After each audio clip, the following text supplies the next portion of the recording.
Blog Talk Radio. Following ingredients look like behind the scenes, uncovered until hard, I would like, if I may, to take you on a stray. Once upon a time, there was a little girl. The accident was over a year ago. A second woman has been elected president. The 12th planet has been named in the solar system. The last wild polar bear has died. I slept through it all. I was here for my waking. He called it a beginning. He said it was good. I think he may have thought that anything I did was good. Welcome to Transition Radio, live from Hollywood, Florida, with your host and hostess, Mark Angelo and Jessica Lynn Cummings.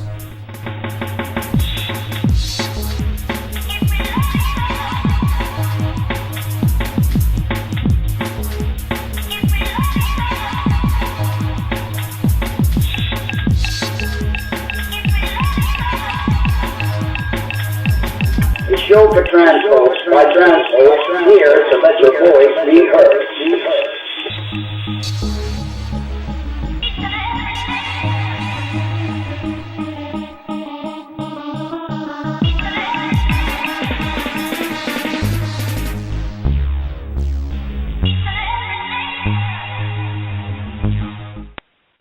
Well, good evening, everyone, and welcome to another edition of Transition Radio. We're so glad you joined us this evening, and we have a very, very special guest tonight. His name is Nathaniel Wolfe.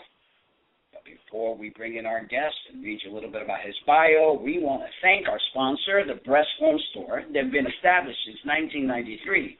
They are the Internet's most trusted and discreet shopping center for all of your transgender and cross-dressing needs. You can also have your items shipped directly to you in discreet packaging. Please check them out and browse their amazing website, and please stay tuned to our future shows as we will soon start running random contests with awesome prize giveaways, courtesy of the Breast Form Store online. Check out our website and click on their banner to check them out.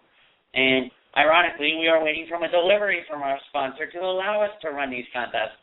So if we get a knock on the door, I will slowly depart quietly.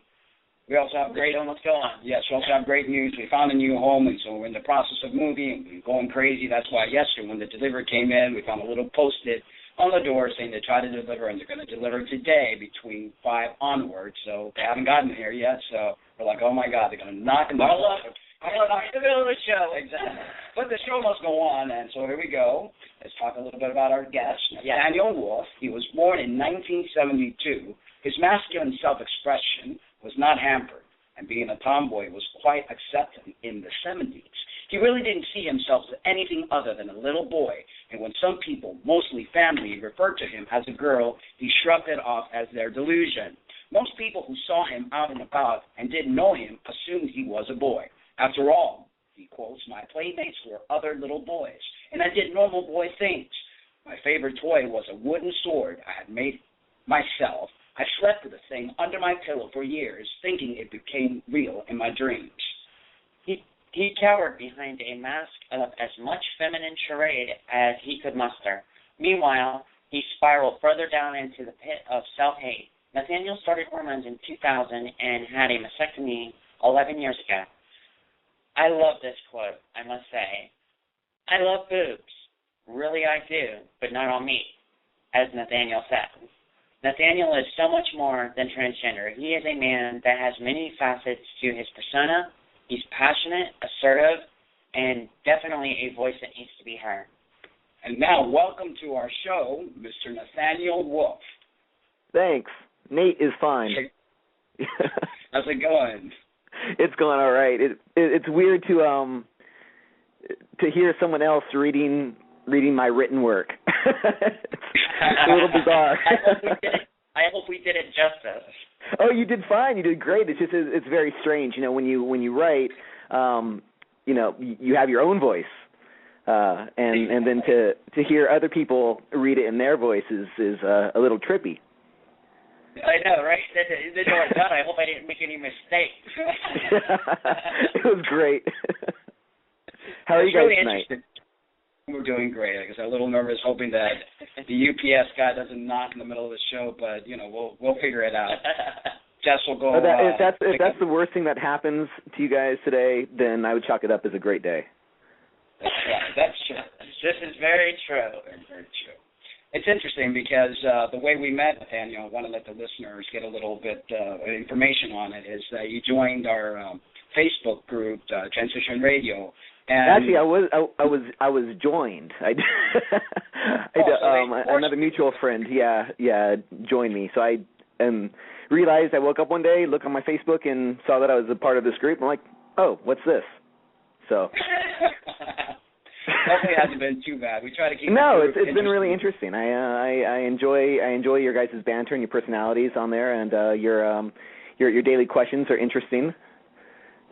We try to make it a family, and as spiritual as we are, we try to bring in. And I truly believe transgender people have a spiritual nature in them. Not all of them have tapped into it. So we're hoping with the group and the show they will tap into everyone's spirituality, which I think is an important thing in this day and age. Definitely. Right. Well, especially, so many of us grow up thinking that there's something innately wrong with us, So to kind of honor the truth that we're all marvelous people, and able to tap into that, and kind of remake that for ourselves, I think is a great thing that you guys are doing. Thank you. Thank you, Nathaniel. Thank you. Well, Nathaniel, who has been your inspiration through the years? As egotistical as it sounds, myself. I want to be me. I don't want to be anybody else. I don't, if I have heroes, I like the humanness of them, not the superhumanness of them. So it's where they stumble that I see people's brilliances. And when someone lifts up another person as a hero or as someone to be like, I think it's another way for them to deny who they are. So I try not to do that. If that makes any sense. Yeah, it does. Perfect sense. Because I truly see that people look up to football players, baseball players, actors, singers, and all sorts, and it's almost done so that people don't look within themselves to see their greatness. So it's like you said. Yeah. Exactly. I mean, one of the reasons that it took me a while to decide to actually physically transition back in the day was I had this idea of what society and basically what our society said men were, and I didn't like that image. And when I realized that I could be any kind of man that I wanted to be and define that for myself, that's when I said, yeah, I need to do this. I need to do this for myself, to be whole and to be honest with the people around me. To be honest with yourself, too, I think, because that's the way I've always, I spent so much time lying to myself, and, pretty much everything around me, it was time to stop the lying.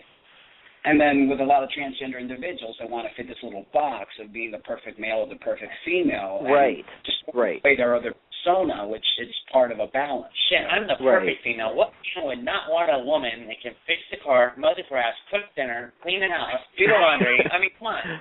Right. No, I completely agree with you, and I think that's one of the reasons when I finally wrote that blog post, because I had been kind of closeted for quite a number of years, not because I wanted to be or I ever intended to be, but just the nature of what I do and how I look. And so when I wrote that blog post back in, it was 2011 I wrote that. And I wrote that for a couple of reasons. I had intended to write it, but the National Center for Transgender Education came out with that study about all the suicides in our community.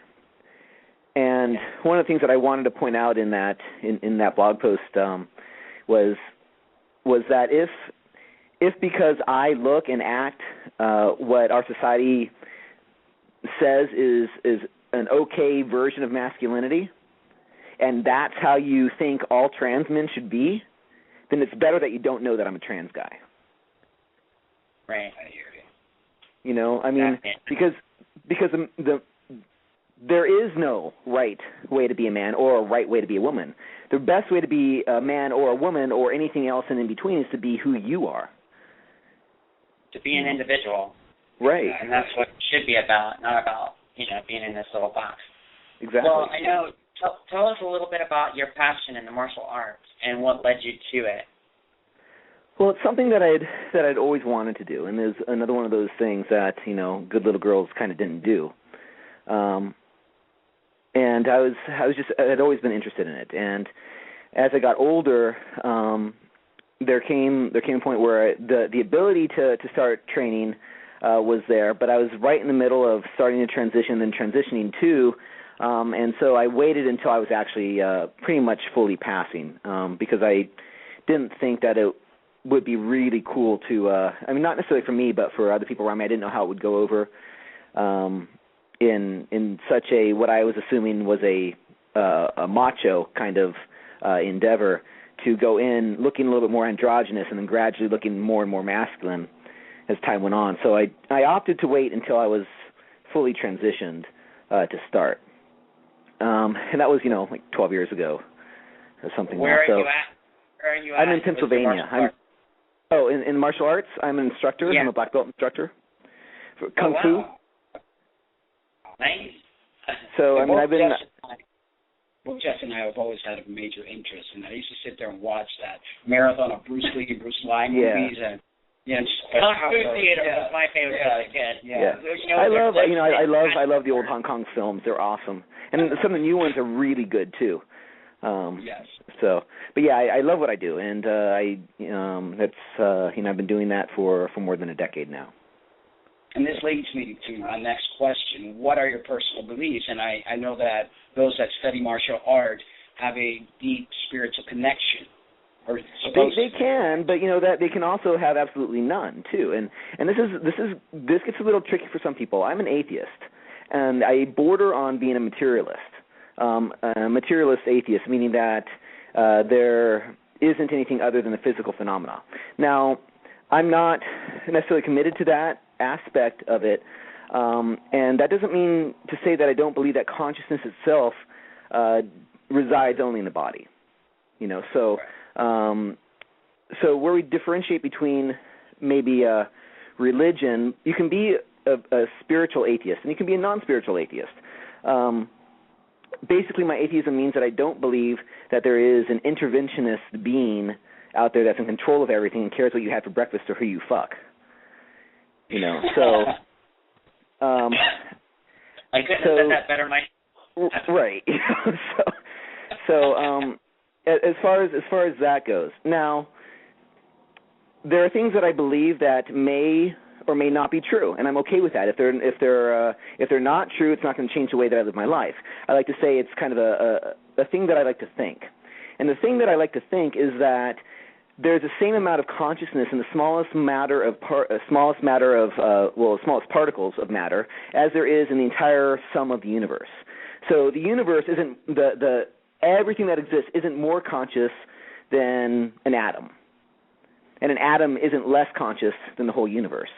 And this idea of separation, of there being me and you, is the illusion. And the reality is that we're all part of something both grand and wonderful, and at the same time that all that grandness and that wonder is enclosed inside us as well. Right. Yeah, famous saying, spiritual saying, we're all one, and there is right. no vision. Right. Yeah, and I do, and I experience that in a spiritual way. I experience that when I'm running on the mountain. I experience that when I'm sparring with other people, when I'm working on my forms, when I'm doing my yoga. All these ways, all these things that I do, these physical endeavors. I'm a very physical guy, and that's a way for me to experience for myself this wholeness or this oneness. Or this non-otherness, that I have a sense of. And running definitely helps you with that, because I used to run 7 miles when I became a raw vegan. And when I ran, it was just such a connection with everything around me. It was just, there's no words to describe it. Yeah, but unlike Nathaniel, you wore shoes. Which brings me to my next question. Yeah. You are a barefoot runner, and you're into martial arts, so you spend a lot of time barefooted. So I'm not just a barefoot runner, and not just like barefoot in my martial arts. I actually live a 24/7, 365-day barefoot lifestyle. So I don't wear shoes. So explain to the listeners what started this endeavor. Is it because you don't like shoes? Shoes, they just don't make any sense to me. They're unnecessary. I actually never wore shoes a whole lot. In fact, the first 5 years of my life, I didn't have shoes. My dad was in the Navy, and we were stationed in the Philippines, and they couldn't find shoes to fit me. So I kind of started off not wearing shoes. So. Once you get used we all actually start off not wearing shoes, right? But or clothes for that matter. I kind of dislike clothes too, so because I find most clothes unnecessary as well. But I hear you. If it was up to me, I walk around naked as well and no shoes. As soon as I walk inside the house, I take my shoes off. I don't wear any shoes inside the house. And right. I mean, outside, I'm not as brave because I don't want to get anything stuck on my feet, but. It actually makes you feel. It makes you feel more connected, and you actually don't, especially after you've been doing it for just a little bit of time. You're unlikely to hurt the bottoms of your feet. In fact, you're going to be more aware of your stepping. It's more meditative. It's just a more connected way of being in the universe.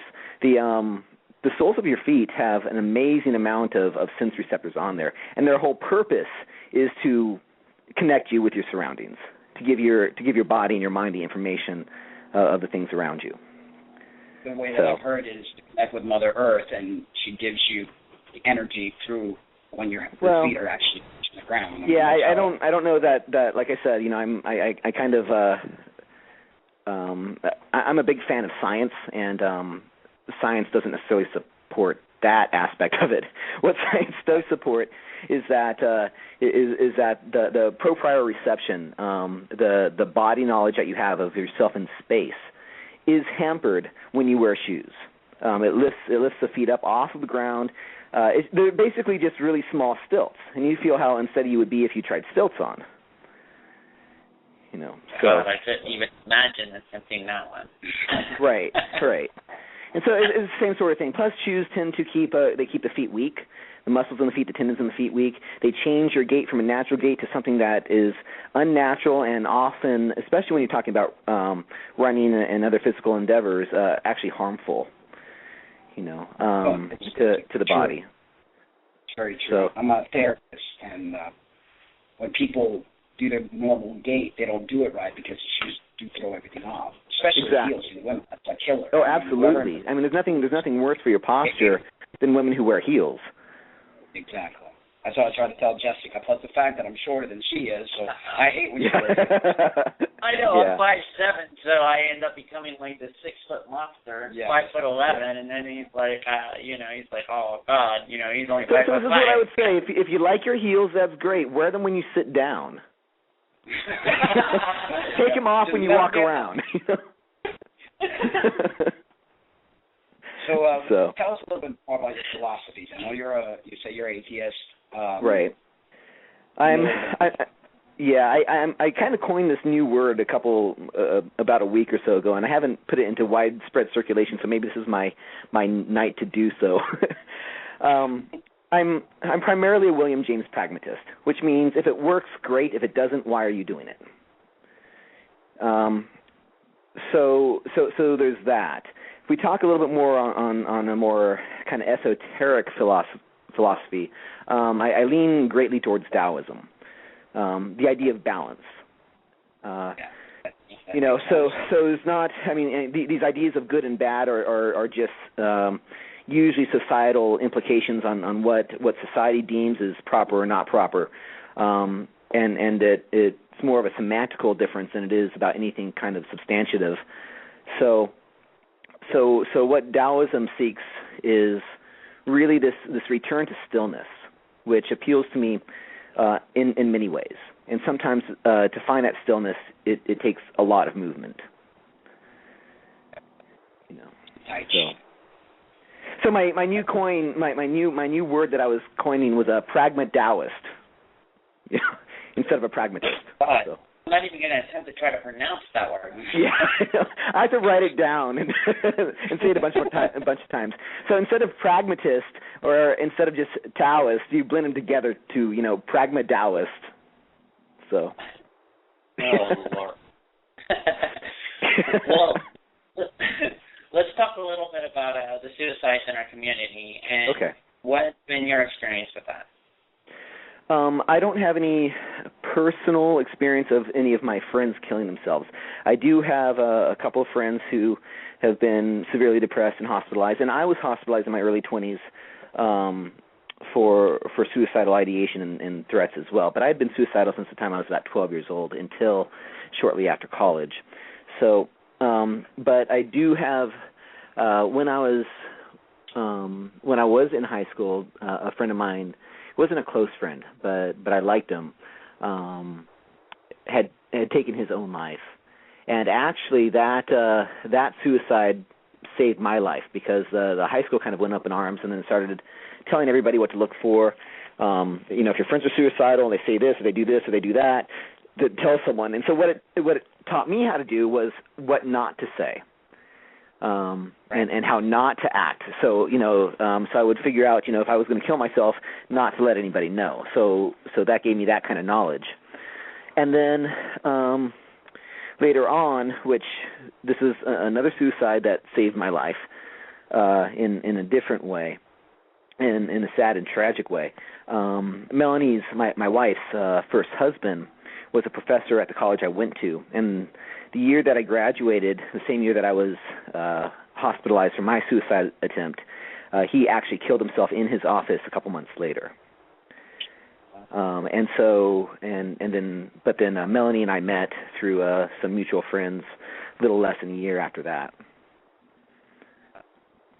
Yeah, I had my bout with that in 2008. I attempted to take my own life back in 2008, and that's when I knew that I really needed to help and figure out where I needed to go, because I was so confused.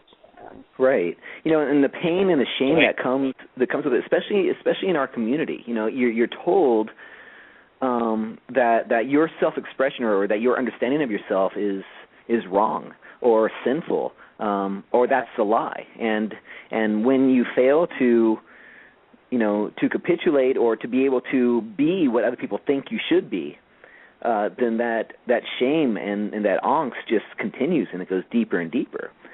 And then when you finally have the courage to admit, who you are, so many of us lose family and friends and jobs and children and then the uncertainty and then you have the whole financial issues that we have because insurance doesn't cover our transitions. Right.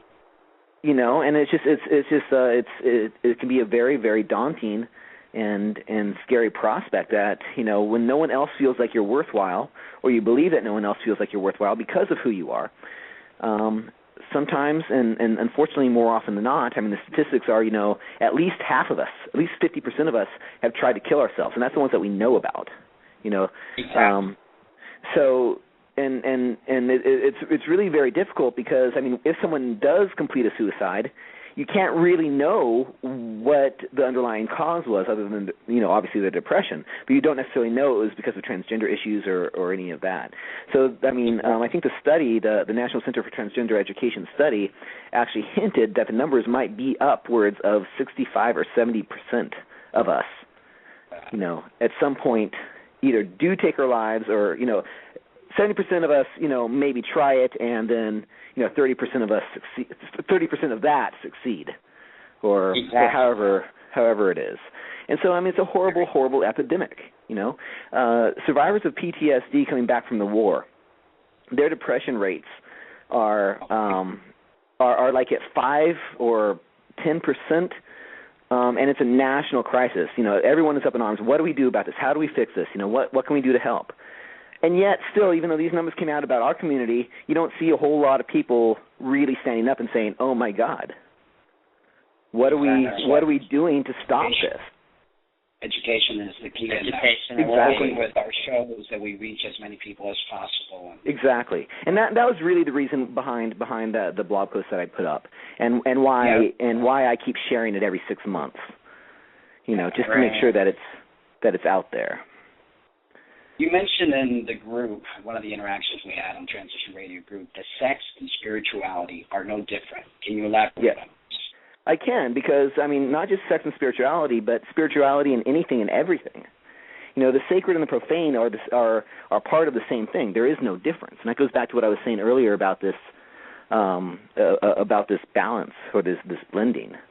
When we say something is profane or we say something is sacred, we create divisions that don't necessarily need to be there.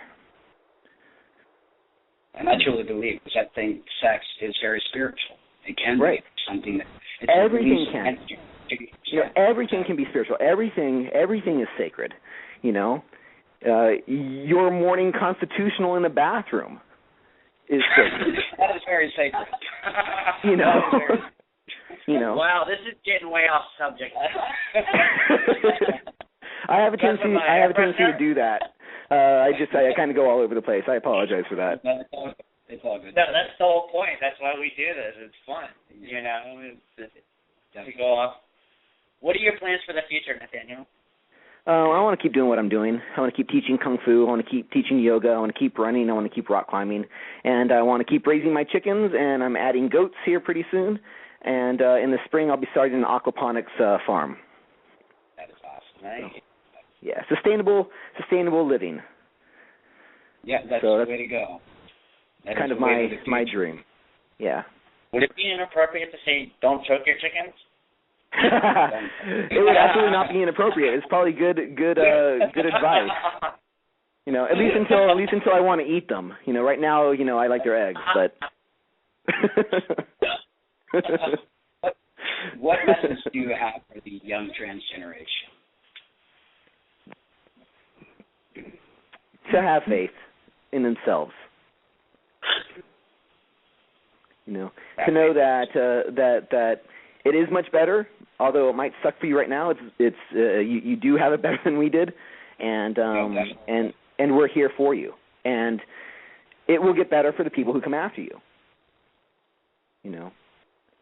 As I said in their shows, we won't have to be in the back of the bus anymore. Because back when I came out in 2003, there was hardly no information out there. No, there wasn't. There wasn't. In the late 90s, there was nothing. I had to go 2 hours one way for a therapist and 2 hours the other way to find a doctor who would treat me. Wow. There was no information. Well, my era was the 80s, so it's like, you would figure that would be the perfect time for me to come out, and I'm like, okay, so I wore these, baggy, all-color pants, and the first time somebody said something negative, I was like, okay, can't do that.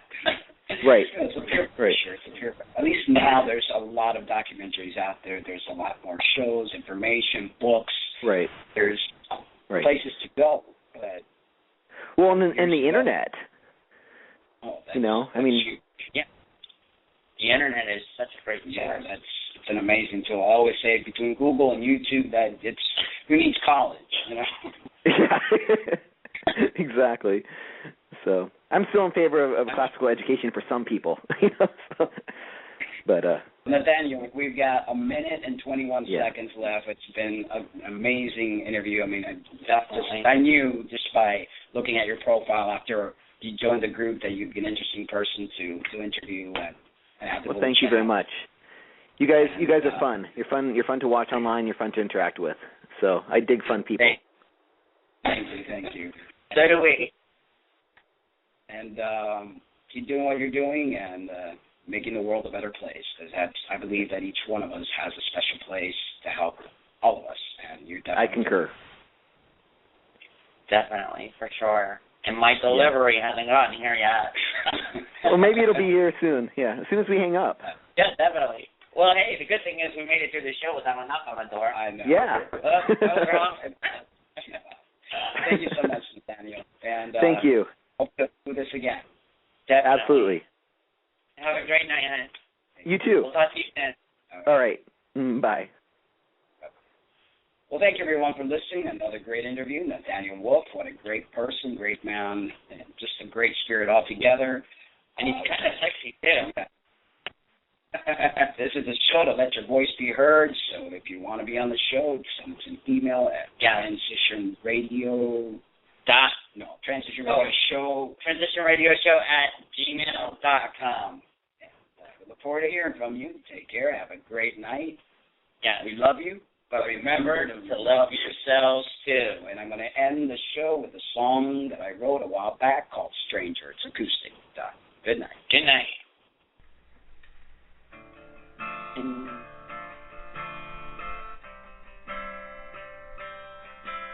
Look at the sky. Can you see all the colors? Look at my eyes. Can you see through my soul? Today is just another day. Tomorrow is a day away. And yesterday is but a memory away. Stranger to this land, pilgrims, dreams to conquer land. Don't forget where you came from. Open your heart to all that is. Gather yourselves and your intentions, and know that you're one with all that is.